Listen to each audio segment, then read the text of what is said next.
अस्सलाम वालेकुम नाज़रीन, मेरा नाम अली हैदर है और आपका शुक्रगुजार हूँ कि आपने मेरी ये वीडियो देखने के लिए वक्त निकाला। इस वक्त पूरी कौम, पाकिस्तानी कौम ये सोच रही है कि क्या वाकई ही अब ईद तक मुकम्मल लॉकडाउन लगने जा रहा है।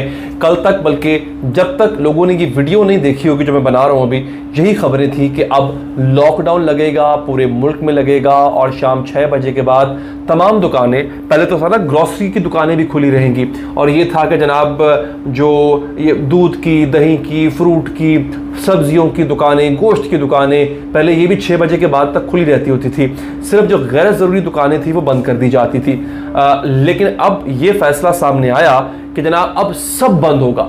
शाम 6 बजे के बाद वर्कशॉप्स क्या, ग्रॉसरी की दुकानें क्या और जनरल स्टोर क्या, सब कुछ बंद होगा। अच्छा, आज जब मैं लाहौर की सड़कों में फिर रहा था तो मैंने देखा सब खुला हुआ है। फिर थोड़ी रिसर्च की तो फिर हमने सोचा कि क्यों ना आप तक नाज़रीन हक़ाइक़ पहुंचाया जाए, आपको बताया जाए कि एग्जैक्टली इस वक्त सूरत हाल है क्या। तो नाज़रीन, सूरत हाल ये है कि कल जो एक लेटर जारी किया गया था वो लेटर जाली है। एक लेटर जिसको हुकूमत का लेटर बता के सर्कुलेट किया गया सोशल मीडिया पर, उस लेटर के मुताबिक मुल्क के बड़े शहरों में लॉकडाउन लगना था, जिनमें लाहौर, इस्लामाबाद, पेशावर, मुल्तान, कराची, कोयटा, खैरपुर, सक्खर, चारसदा, सवात के कुछ इलाके, पेशावर, इस तरह के इलाके, बड़े इलाके जो हैं वहाँ पर मुकम्मल 2 हफ्तों का लॉकडाउन लगना था। और ये कहा गया जनाब कि अब ये लेटर जो है वह हतमी है। असल में ऐसा नहीं हुआ कुछ। असल में क्या हुआ, एग्जैक्टली सूरत हाल क्या है, आप वीडियो में आपको मैं बताता हूं। तो आगे बढ़ने से पहले नाजरीन, अगर आप चाहें चैनल को सब्सक्राइब करके बेल का आइकन ज़रूर प्रेस करें ताकि आप तक ये तमाम अपडेट्स बर वक्त पहुंचती रहें।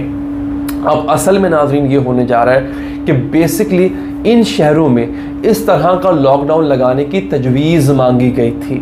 NCOC जो है उसमें ये डिस्कस नहीं हुआ कि अब हम लॉकडाउन लगा देंगे। अभी तो इन्होंने बिल्कुल कहते ना हफरा तफरी डाल दी कि ओहो लॉकडाउन लगाओ, लॉकडाउन लगाओ। नहीं, ऐसा नहीं हो रहा।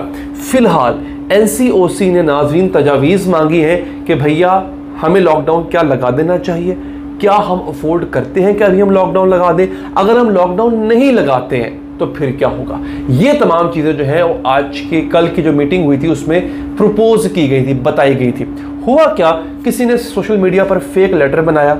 उस लेटर में उन्होंने जनाब लिख दिया कि जनाब ये फलां शहर है, इनमें कल से लॉकडाउन लग गया। अब आप लोग मुझे बताएं, फिलहाल जो सूरत हाल बाहर सड़कों पर है उस तरह से लॉकडाउन नहीं लगा हुआ। फिलहाल जो है वो दुकानें भी खुली हुई हैं, जो गैर ज़रूरी दुकानें थी वो अलबत्ता बंद हो चुकी हुई हैं। लेकिन जिससे कहा गया था कि फल फ्रूट की दुकान भी बंद हो जाएगी, सब्जी की दुकान भी बंद हो जाएगी, गोश्त की और बंद हो जाएगी। सिर्फ ये बताया गया कि जनाब मेडिकल स्टोर खुले रहेंगे, बताया गया जनाब के जो पेट्रोल पंप्स हैं वो खुले रहेंगे और वैक्सीनेशन सेंटर्स जो हैं वो खुले रहेंगे।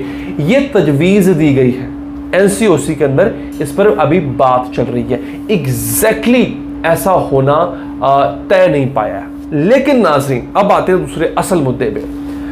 अगर हम बाज ना आए, जो कि हम नहीं आ रहे हैं, मुझे ऐसा लग रहा है कि कोई ना कोई बड़ा काम करवा के रहेंगे हम लोग बाज नहीं आ रहे हैं। उसके बावजूद अगर हम बाज नहीं आते नाजरीन, तो फिर इसमें कोई शक नहीं है कि जनाब आगे चल के ये लॉकडाउन लगेगा। अब आपने मुझे एक बात बतानी है दोस्तों, मुझे अपने ईमान से बताएं, क्या इस स्टेज पे आप और हम लॉकडाउन अफोर्ड कर सकते हैं? कितनी मुश्किल से अब जाके मैशत कुछ हमारी जो है वो सीधी होने जा रही है। हमारे घरों के चूल्हे ठंडे पड़ गए थे। शायद इनमें से, आप में से देखने वालों को कईयों को फ़र्क ना पड़ता हो, लेकिन कई लोग ऐसे हैं, 90% लोग ऐसे हैं जिनको फ़र्क पड़ता है, और एक बहुत बड़ा तबका ऐसा है जो मजदूरी करता है, जो डेली वेजेस लेकर आता है। इस वक्त जो मैं दोबारा कह रहा हूँ, जो भारत की सूरत हाल है वो सूरत हाल हमारे यहाँ हो सकती है। उससे बचने का एक तरीका है, उसकी वजह क्यों हो सकती है, मैं पिछली 3 वीडियोज़ में ये बात बता चुका हूँ, आपको दोबारा बताने से गुरेज नहीं करूँगा। ये ट्रेंड रहा है, जब पिछले साल सितंबर में भारत में कोरोना अपने उरूज पर यानी पीक पर था, उसके ठीक 2 महीने बाद वही सूरत हाल पाकिस्तान आई। अब जब इंडिया में दोबारा और कोरोना अपने पीक पर है, और अब की बार जो पीक है ना वो पहले से तो बहुत ज़्यादा है, तो यही सूरत हाल हमारे 2 महीने के बाद यहाँ पर आ सकती है। और अगर आ गई दोस्तों, तो भारत के तो फिर भी 4 दोस्त हैं मदद करने वाले, हमारा चाइना के अलावा और कोई नहीं है। हमारी चाइना ने भी एक हद तक मदद करनी है, उसके बाद नहीं। भाईजान, मुझे अंदाज़ा है आपको पता है सरकारी अस्पतालों में जगह नहीं है इस वक्त, अभी हालांकि पीक नहीं है उस तरह इंडिया वाले हाल नहीं है, लेकिन फिलहाल सरकारी अस्पतालों में बिस्तर की जगह नहीं है जहां मुफ्त इलाज होगा आपके पेशेंट का। लेकिन खुदा ना खास्ता अगर आपको पेशेंट अपना वेंटिलेटर पर डालना पड़ गया और प्राइवेट अस्पताल जाना पड़ गया तो भाईजान 1.5 लाख रुपया डेली का खर्चा है। मैं पूरे कोरोना की बात नहीं कर रहा, कम से कम जो है वो अगला बंदा 10 दिन रहता है वहां पे, तो 15 से 17 लाख रुपया 10 दिन का खर्चा है वहां पे आपको अपना कोरोना पेशेंट अगर ले जाना पड़ गया प्राइवेट अस्पताल में तो, और फिर भी कंफर्म नहीं है कि बच के वापस आएगा।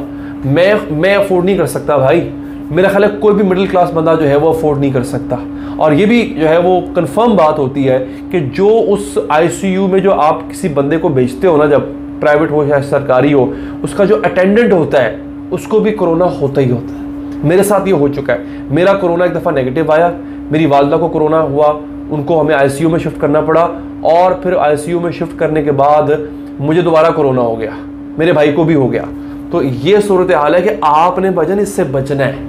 इसका सबसे बेहतरीन हल इसको अवॉइड करने का वो ये है कि आपने इससे बचना है, क्योंकि अगर खुदा ना खास्ता हो जाता है नौकरी से आप हाथ धो बैठोगे, कारोबार आपको बंद करना पड़ेगा अगले 14 या 15 दिनों के लिए, बल्कि ज़्यादा, क्योंकि जो नया वाला कोविड है ना, यूके वेरिएंट, पाकिस्तान में इस वक्त यूके वेरिएंट है, पाकिस्तान में इस वक्त इंडियन वेरिएंट नहीं है। अगर ये आ जाता है तो फिर होगा ये कि आपको कम से कम ये 21 से लेकर 30 दिन तक आप पॉजिटिव रहते हो। मेरा 30 दिनों के बाद कोरोना नेगेटिव आया था, ऐसा नहीं है कि मैं 14 दिनों के बाद मैं नेगेटिव होके मैं इजी होके फिर रहा था ना, मेरा 30 दिन मुझे लगे थे रिकवर होने में, और अभी भी मेरा सांस फूल जाता है अगर मैं थोड़ी सी मुशक्कत कर लूँ तो। ये जनाब आपका कारोबार तबाह करेगा, ये आपकी नौकरियां तो वो छुड़वा देगा, आपका ये बेड़ा गर्क करके निकलता है, आपके घर से आपका तबाही करके निकलता है। सिर्फ बीमारी इसका मसला नहीं है, और बड़े फैक्टर्स है जो ये साथ लेकर आता है। तो बेहतरीन हल इसका मेरे भाई ये देख रहे हो आप, मास्क पहन के रखो, मास्क पहन के रखो, जितनी देर मास्क पहन के रखोगे खुद भी महफूज रहोगे, अगले को भी महफूज रखोगे। ये चूंकि कमरा मेरा अपना है जहाँ मैं वीडियो बना रहा हूँ, तो इसलिए मुझे यहाँ पर मास्क पहनने की जरूरत नहीं, क्योंकि मेरे अलावा यहाँ पर और कोई होता नहीं है, लेकिन मैंने फिर भी अलामतन आपके लिए आपके सामने मैं मास्क पहन के इसलिए बैठा हूँ कि खुदारा एक तो कोशिश करें गैर ज़रूरी तौर पे घरों से बाहर ना निकलें। जो शादियों पे आपको खाने पे बुला रहे हैं वो खाने के साथ साथ आपको मौत भी दे रहे हैं। कोई ज़रूरत नहीं है खाना अगले साल खा लेंगे, जिनको शादी की बहुत चुल हुई है मस्जिद में जाएं, जाकर निकाह करके वापस आ जाएं।